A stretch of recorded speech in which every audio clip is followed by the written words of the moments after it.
Namaste and welcome to yoga today.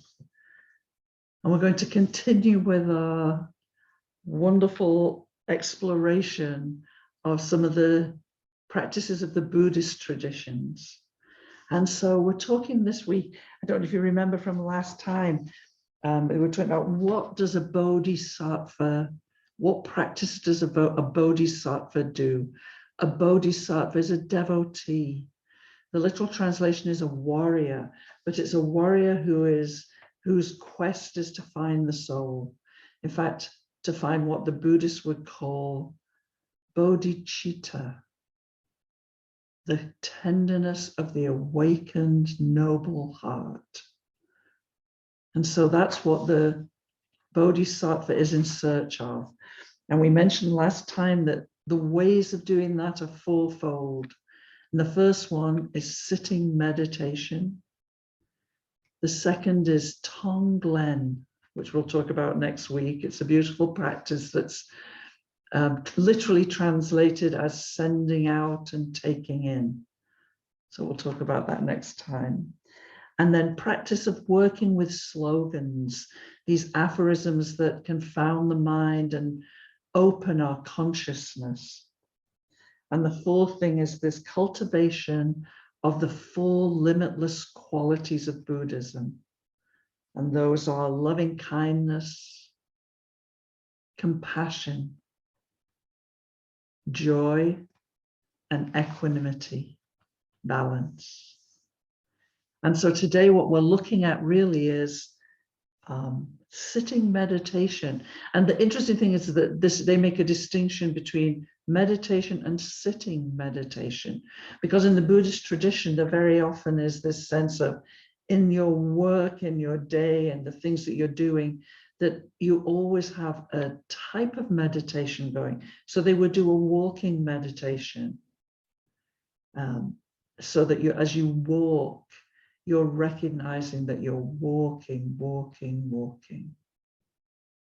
But sitting meditation is different. And so it's interesting that it's the sitting meditation rather than some of the other practices that's essential for somebody on the spiritual path.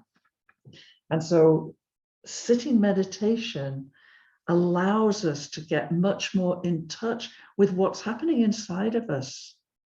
And sometimes people sit to meditate and they say, oh, I can't do it. Oh, I tried meditation, but it doesn't work for me. And you say, well, why doesn't it work? And they say, oh, well, my mind's too busy. But the truth of it is, that's what meditation is. It makes us aware of our thoughts, aware of our feelings, aware of our physical body. So some people are like, oh, I can't sit still long enough to meditate, or my mind's too busy, or I get all worked up. And actually, this doesn't mean you're no good at meditation. This is the starting place of all meditation, is this getting more in touch with our physical body, with our mind and our emotions. And Pema Chodron, the beautiful Buddhist nun, says, sitting meditation is a way to cultivate unconditional friendliness towards ourselves. So you sit down and the mind is chattering, your emotions, you might be anxious, you might be giddy, or you might just be feeling tired. Physical body might be tired. But imagine sitting and despite all of that, beginning to cultivate an unconditional friendliness towards yourself.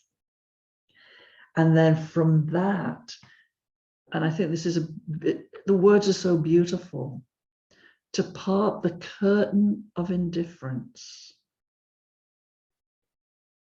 of the suffering of others.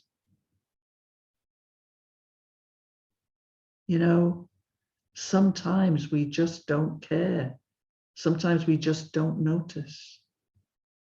And it's interesting that in the Buddhist tradition, they call it indifference.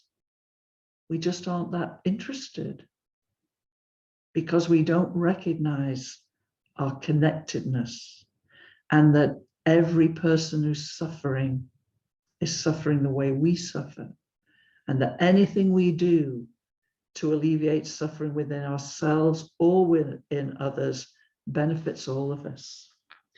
So cultivate unconditional friendliness to ourselves and part the curtain of indifference that distances us from the suffering of others.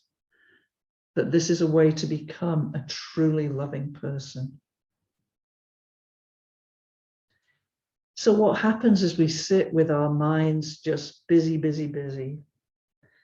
As we sit meditating, we begin to see that there are gaps between the thoughts. There's little pauses between the thoughts that rise up like waves in our mind. You know, yogis say, chitta vritti nirodha, learning to calm these waves of the mind. So you begin to have the capacity to relax as we experience this little bit of a pause where the thoughts begin. They're busy, busy because they're so excited that you're going to pay attention to them. They've been trying to get your attention for a while and you've been too busy doing other things, and you sit to meditate and it's like, oh, and do you remember this? Or how about we think about this for right now? And the mind's busy, busy. And as you sit, sensing this attitude of friendliness, begin to glimpse the gaps, the pauses between the thoughts, and we begin to relax, but not relax into unconsciousness. Buddhists say to relax with clarity. So you're paying attention, but you're not gripping on. You're relaxed and clear-minded. You have an open-endedness, and you realize that that open-endedness already exists in your mind. It's there. It's behind all these thoughts as they rise up. And as we do this, we're coming back to experience the experience of this moment. That open-endedness, that relaxed clarity. These are the qualities of this moment. Whereas we're holding on to our thoughts that sprung from the past or the future. And so this coming back to this moment, this is the training. This is how we practice. This is how we learn to have an experience of the awakened heart, the bodhicitta. And in Buddhism, they say it's like waking up to the simple truth of this moment. So how are we going to do a sitting meditation? And so the very first thing when we're going to sit is, what's your seat like? We're going to sit down.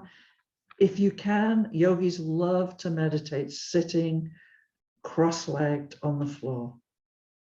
But if sitting cross-legged on the floor is not comfortable, then you can pretty much guarantee your entire meditation is going to be about your legs falling asleep or you're not feeling comfortable.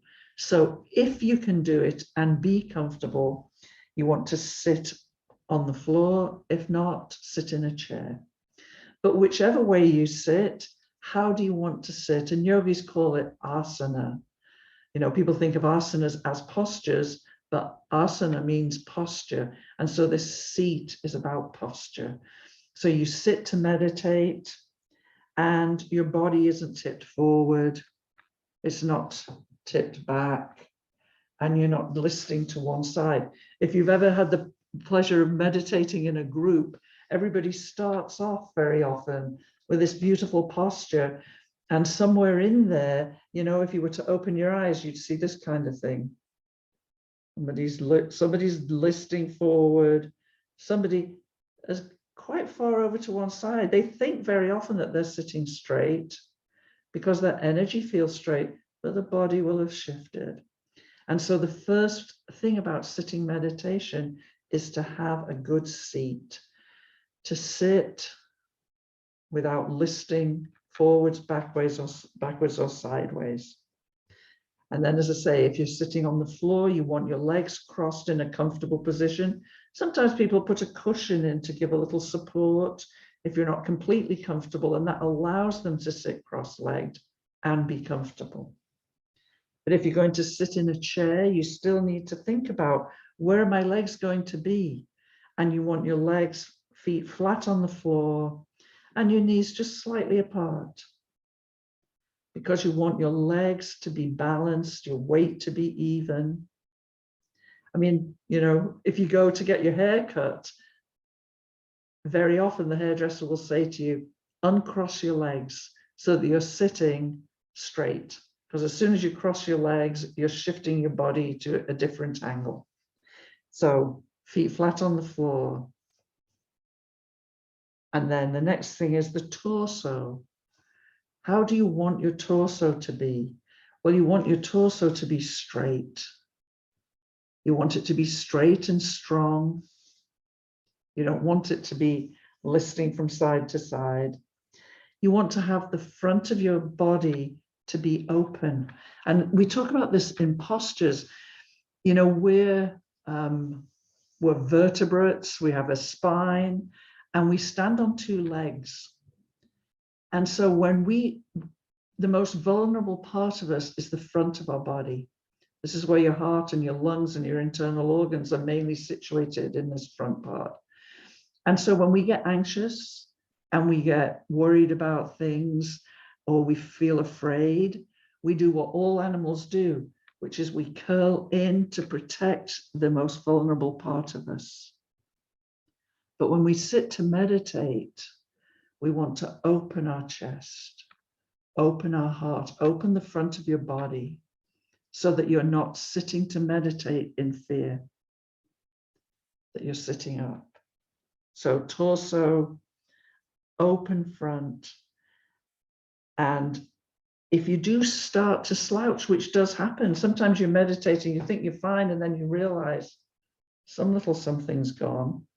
Don't worry. We want this gentleness. We want this acceptance and this gentleness, and to recognize, oh, I've gone off, you know, my body's slid off to one side, or my chest is closing, and to just bring your body up. And if you can, yogis like to meditate so that their spine isn't touching something. And that depends on how strong you are. You may feel like you need a little cushion in the lower back somewhere, just above the base of your spine, just to hold you in a comfortable position to be able to sit for any length of time. Unless you're comfortable, you're not going to meditate well. But if you can do it, if you can sit without leaning back, so much the better.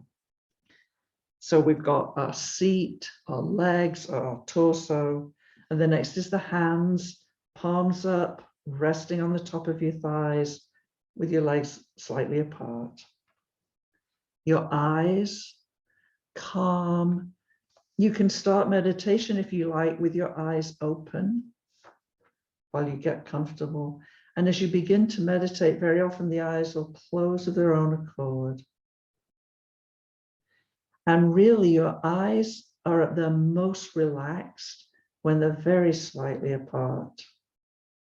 And so really, you just want to relax the eyes as much as you can. Try not to pay too much attention, but that you may notice that they come slightly apart. And that's absolutely fine. And then the mouth, again, the jaw, just try it. If you just close your mouth, bring your teeth together, you can feel the muscles working. If you open your mouth, there's different muscles working. The only time all those muscles are relaxed is when the jaw is very slightly apart. And so when you sit to meditate, don't close your teeth. Don't try to open your mouth. Just relax and let the jaw come slightly apart. And then if you can, just put the tip of your tongue in behind, on your palate, behind your front teeth. And that'll tend to make you open your mouth just ever so slightly. Okay, so that's, you know, in the Buddhist tradition, that would say, they would say, you're doing these 6 different things. You're thinking about how you're sitting. You're thinking where your legs are, where your torso is, where your hands are, how your eyes are, and how your mouth is.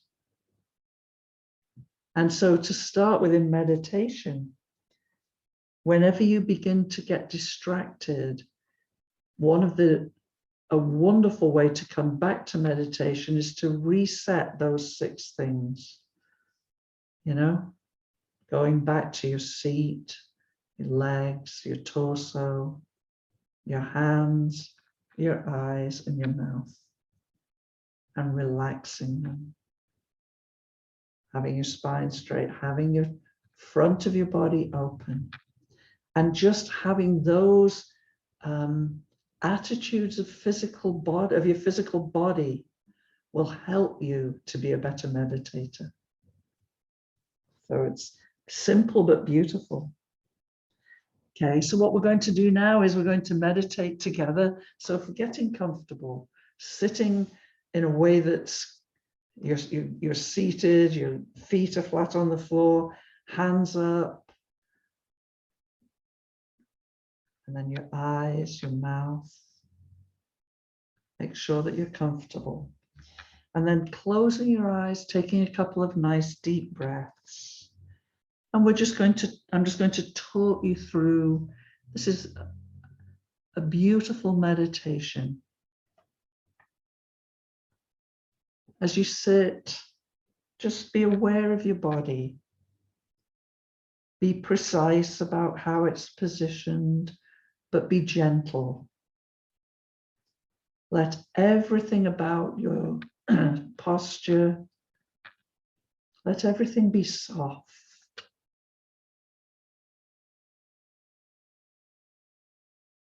Breathe out, touching the breath as it goes out, and sense it dissolving into a big space. Don't worry about the breath as it comes in, pay no attention to it. And again, as it goes out, touch it with your awareness as it dissolves into a big space. Don't clutch at or catch the breath. Just relax outward with it. So you're relaxing outward with your breath.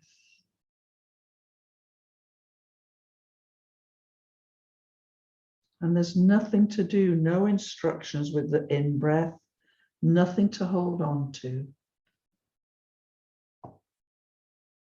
Just your touching of the outward breath.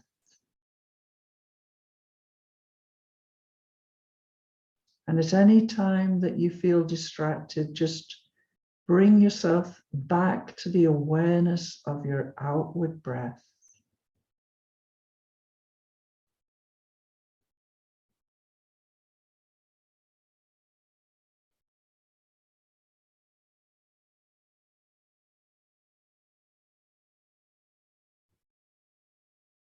And then just be aware of any thoughts that come up.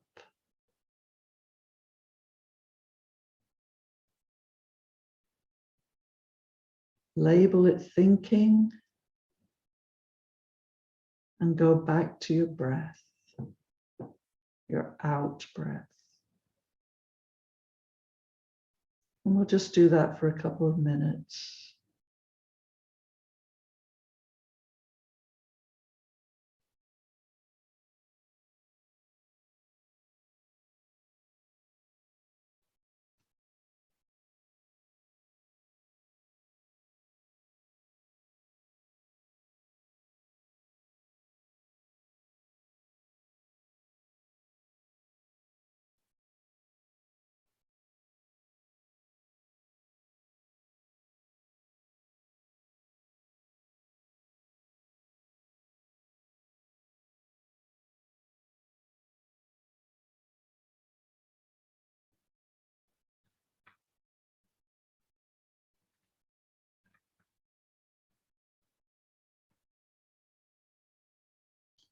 And as you watch your thoughts, begin to notice that you're stringing your thoughts together to make a story. Maybe a story about something that's happened or you want to happen. And yet, we can't find a beginning, middle, or end of a thought.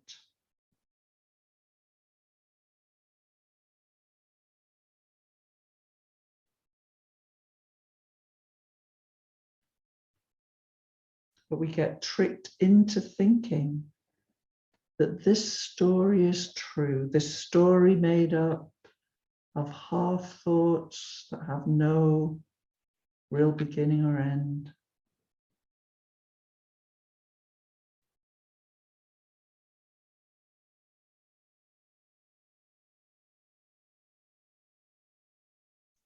We think that our identity, our happiness, our pain and our problems, our interpretations of what's happening, we think that they are solid and true, when actually each situation, thought, word, and feeling is but a passing memory.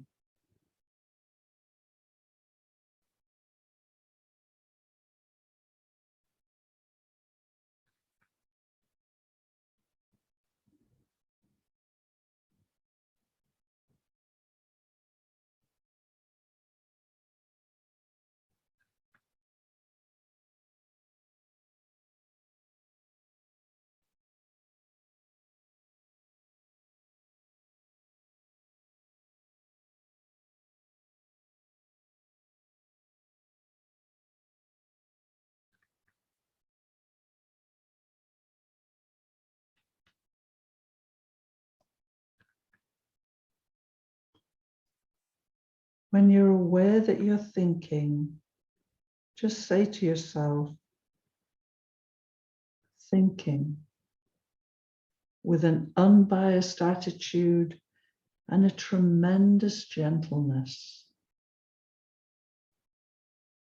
And return to your focus on the out-breath.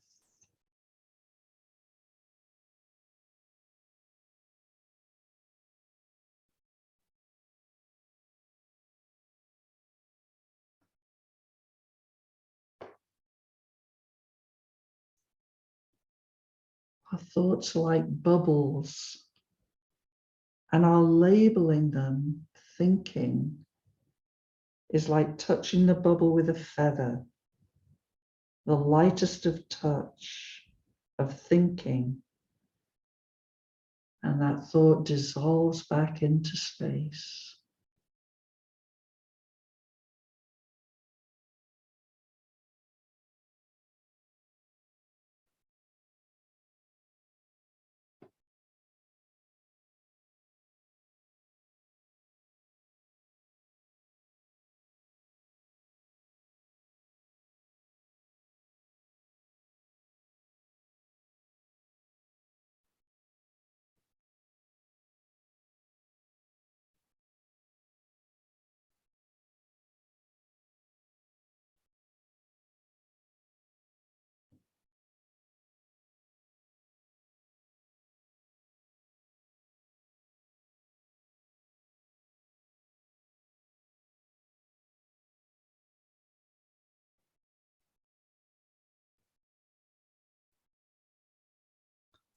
And in the gentleness of this practice, if you still feel any anxiety or tension, just allow that feeling to stay there, just to be there with a space around it. Just let it be.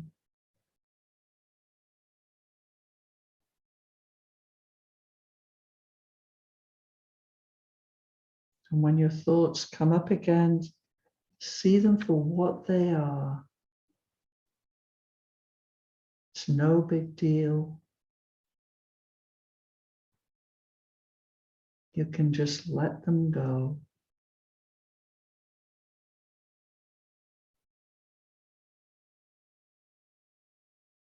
as your meditation progresses, you loosen up and lighten up.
And just sensing the blessings of this meditation, sensing your closeness to your awakened heart.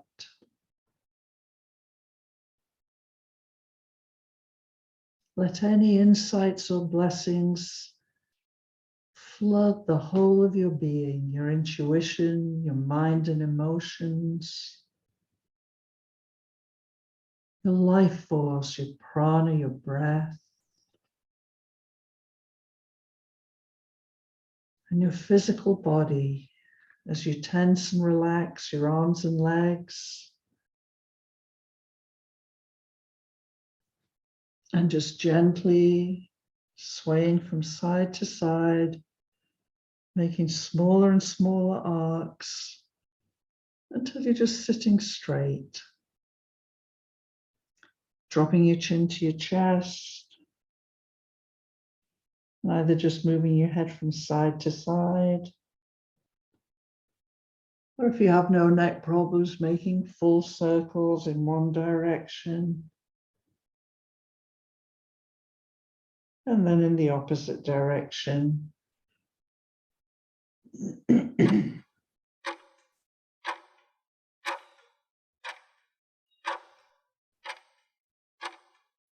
Taking a deep breath,